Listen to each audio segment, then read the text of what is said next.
53 বছর পরে বাংলাদেশ নতুন এক সময় পেয়েছে। রাষ্ট্রীয়ভাবে ইসলাম কায়েম করার সুযোগ আল্লাহ আমাদের হাতে দিয়ে দিয়েছেন। 71-এর পর 72-এ সংবিধান লেখা হয়েছে। 72-এর পর থেকে এত বছর পর্যন্ত কোনো সরকার সংবিধান পরিপূর্ণ পরিবর্তন করেনি, করার সাহস করেনি। নিজেদের সুবিধা মতো উপধারা, মূলধারা 1টা 2টা 17 বার পরিবর্তন, 18 বার পরিবর্তন করেছে কম বেশি। কিন্তু আল্লাহ এবার এমন সুযোগ দিয়েছে, আগস্ট বিপ্লবের পরে বর্তমান যদি সরকার চায় গণভোটের মাধ্যমে আগের সংবিধান পরিপূর্ণ বাতিল করে নতুন সংবিধান লিখার সুযোগ আছে না? এখন প্রধানমন্ত্রী বলতে বাংলাদেশে কেউ নাই, মন্ত্রী পরিষদ বলতে কিচ্ছু নাই, এমপি বলতে 300 আসনে একজন এমপিও নাই, সব আলটামেট স্থগিত, মেয়র নাই, উপজেলার চেয়ারম্যান নাই। তাহলে বোঝা যায় নতুন করে সংবিধান লেখার সুযোগ যেহেতু আছে, আমরা আলেম ওলামারা ইসলাম প্রিয় তাওহীদি জনতা এক হয়ে যেতে চাই। ধর্মনিরপেক্ষ সংবিধান আমরা আর চাই না। এই সংবিধান বাংলাদেশে শান্তি দিতে পারেনি, আমরা আল্লাহর কোরআনকে সংবিধান হিসাবে দেখতে চাই।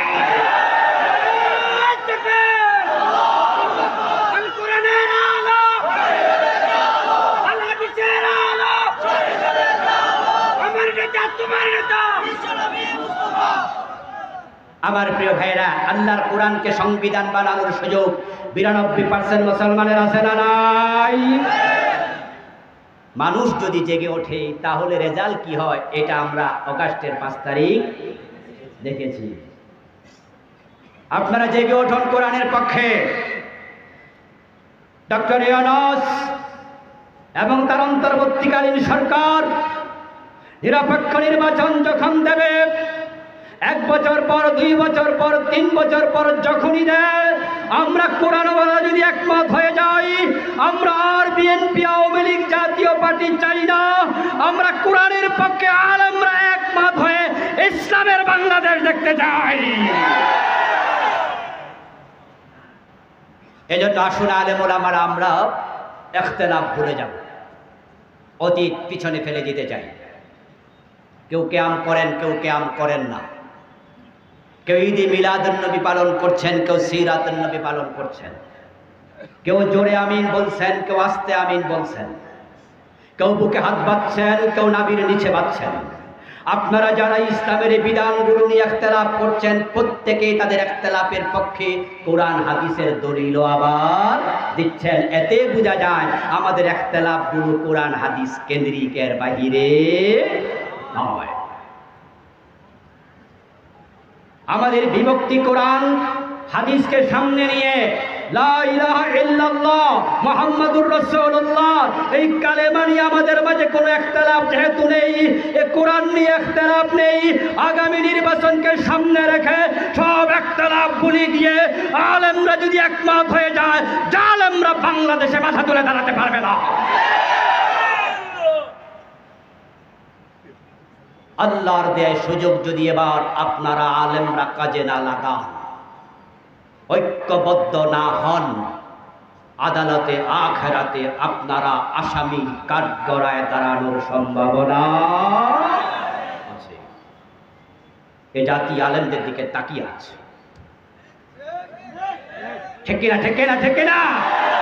সারসেনা, সোনাকান্দা, ধামতি, ফুরপুরা, জামাত ইসলাম, নেজাম ইসলাম, খেলাফত আন্দোলন, সরমনাই, যারা আমরা তাবলিগ জামাত, আমরা যারা আছি, আমরা তো সকল ইসলামকে ভালোবাসি, ঠিক না? সকল ইসলামকে ভালোবাসি, এখানে আমাদের কারো কোনো দ্বিমত নাই। ইসলামের জন্য আমরা এক হয়ে থাকি। কোরআনকে যদি আমরা দেশের সংসদ ভবনে পাঠাতে পারি, নামাজ পড়ো, নামাজ পড়ো, ওয়াজের আর প্রয়োজন হবে না, আইন হয়ে যাবে। আজান হলে দোকান বন্ধ করো, দোকান বন্ধ করবা না, দোকানের তালা লাগিয়ে দেওয়া হবে, নামাজ না পড়লে জেলে নেওয়া হবে, মসজিদগুলোতে জায়গা দেওয়া যাবে না। এই সুয়াগাজী বাজারের জামে মসজিদে বিভিন্ন ওয়াক্তে 2 বার 3 বার 5 বার জামাত হওয়া লাগবে। মানুষ জায়গা দিতে পারবেন। কোরআনকে যদি সংবিধান বানিয়ে দেওয়া যায়, তাহলে বোরকা পরো বলার প্রয়োজন হবে না, আইন করে দেয়া হবে।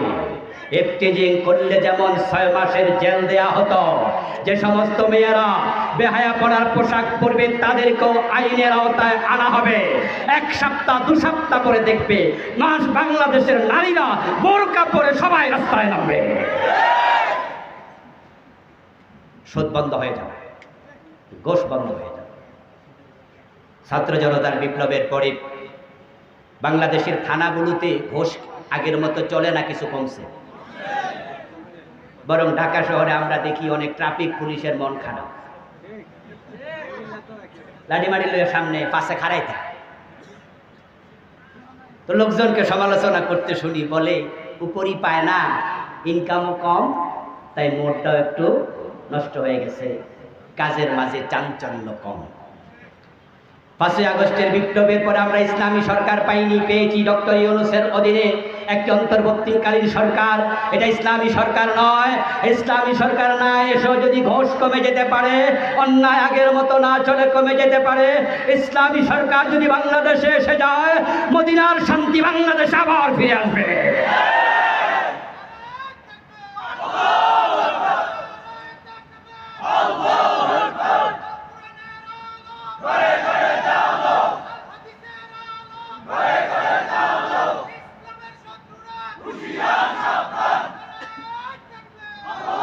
আমার ভাইয়ের, আপনারা যদি 53 বছর ধর্মনিরপেক্ষ সংবিধানের শাসন দেখতে পারেন, পরীক্ষা স্বরূপ 5 বছর কোরআনের শাসন দেখার জন্য প্রস্তুতি নেওয়া দরকার আছে না নাই? আবার প্রশ্ন করছি, 53 বছর যদি ধর্মনিরপেক্ষ সংবিধানের শাসন দেখতে পারেন, আগামী 5 বছর আল্লাহর কোরআনের সংবিধানের শাসন দেখার জন্য শুধু পরিকল্পনা না, এখন থেকে কাজ শুরু করা দরকার আছে না নাই? আল্লাহর কোরআনকে জমিনে কায়েমের জন্য কাজ করতে কারা কারা রাজি আছেন? 2 হাত তুলে দেখা।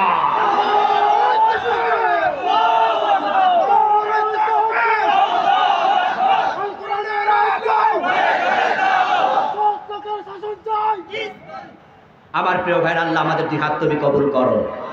আল্লাহ বাংলার জমিনটাকে কোরআনের জন্য কবুল করো। আমরা পূর্ণাঙ্গ ইসলাম বাংলাদেশে দেখতে চাই, তুমি আমাদের জন্য সেজন্য কবুল করো, বলেন আমিন। হাদা মা ইনদি ওয়াল ইলমু ইনদাল্লাহ আলাইহি তাওয়াক্কালতু ওয়া ইলাইহি উনীব। প্রিয় ভাইরা, সভাপতির সংক্ষিপ্ত ভাষণের পরে ইনশাআল্লাহ আমরা দোয়া করে একসাথে বিদায় নিতে চাই। একটু ধৈর্য ধরে অপেক্ষা করুন।